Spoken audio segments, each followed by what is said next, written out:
Hi, beautiful. Thanks for tuning in. For those of you who don't know me, my name is Ingrid Turner. I am a psychic medium, spiritual channel author, and I'm the founder of the Baba Spiritual Mission, which aims to help people connect with their spiritual authority and take that out into the world in the capacity of leader and share it on the platform that works best for them. So I want to talk about meditation today, one of the basic building blocks of your spiritual life, your spiritual practice. You know, this is such a challenging piece for so many people because there's so much judgment around meditation about how you should be meditating. You've got to do it for this long, at this time of day, this technique in order to reach enlightenment. Otherwise, you're doing it wrong. And what's even the point? And that's where people get to, is they get to, well, I can't shut my mind off. I can't shut my brain off. So I might as well just not meditate. This is frustrating. People get into self-judgment about meditation and coming to that meditative state. Now, I think meditation is so important for me. It is so important. I actually think it's important for everybody, but that doesn't mean that everybody meditates alike. My meditation practice consists of about 10 minutes a day.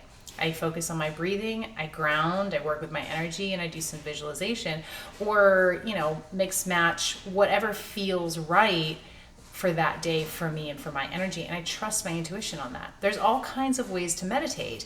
There's visualization, which I just mentioned, which is taking your brain and taking it on a journey. And there's focusing on the breath, giving your mind something to do as you just come fully embodied. There's presence, mindfulness meditation, where you just become very aware of your body and where you're at, and that's really fun. The tingling hands is usually what I get, really becoming aware of the energy. And there's movement meditation like yoga or even some basic stretching or going for a walk. There's so many different forms in between.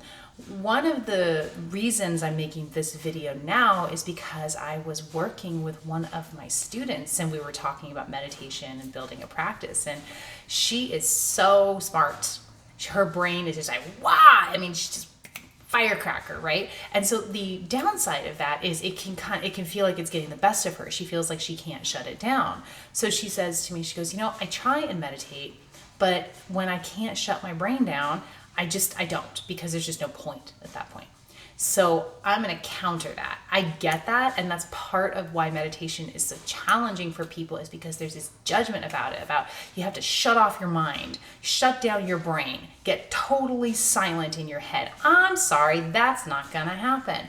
Your brain, the function of your brain is to think thoughts, is to produce lots and lots of thoughts and activity. That's part of the human experience. Meditation is not about shutting that down, okay? Even when we're sleeping, our brain doesn't shut down. It's churning. That's its job. It's what it's here to do. Your choice with your brain and the thoughts it's producing and all that activity is what you do with it. Do you believe it and let it run your life? Or do you sit back and watch it and decide what you want to do with it and how you're going to execute on your life with your brain power? So what we came up with was a new kind of meditation technique. I said, listen, instead of giving up because your brain is saying, nope, not going to shut down, let's not try and expect it to shut down. Let's use the brain, use the mind, use the thoughts as part of our meditation. So what we did together, and I did this with her, and actually it was really, really cool because I have a brain that can go haywire as well, is we, sat there in meditation and watched the thoughts drift out where they wanted to go. And then the meditation became taking the thought and bringing it back to center. That's all. Not trying to get rid of it, not trying to push it away, not getting mad at ourselves, not judging it, not deciding it needed to go away. Thoughts are going to be thoughts. And so the meditation becomes this flowing thought. Thought goes out, thought comes back. Let the thoughts do whatever they want. If you're not able to ignore it, then follow it and bring it back. And follow it and bring it back. For me, the way it showed up was taking the thought and just throwing it into kind of a pit.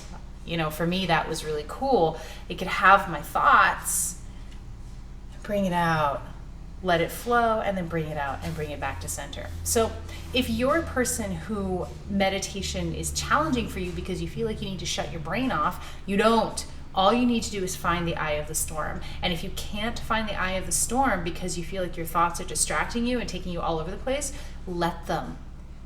Let go of resistance to your thoughts. Let your thoughts go out and do what they need to do, follow them and bring it back. And make your thoughts the part of the meditation. Make it a rhythmic part of your meditation. So try that on for size. Tell me how that goes for you. I think it's really cool. And I know some days that where I am flipping out in my head for whatever reason, that's another tool in my arsenal that I'm going to use and bring back. And I hope you do too. And I want to know how that works out for you, okay? Thank you so much again for tuning in. Comments welcome. I want to hear your thoughts. I want to hear your experiences with this. I love you madly.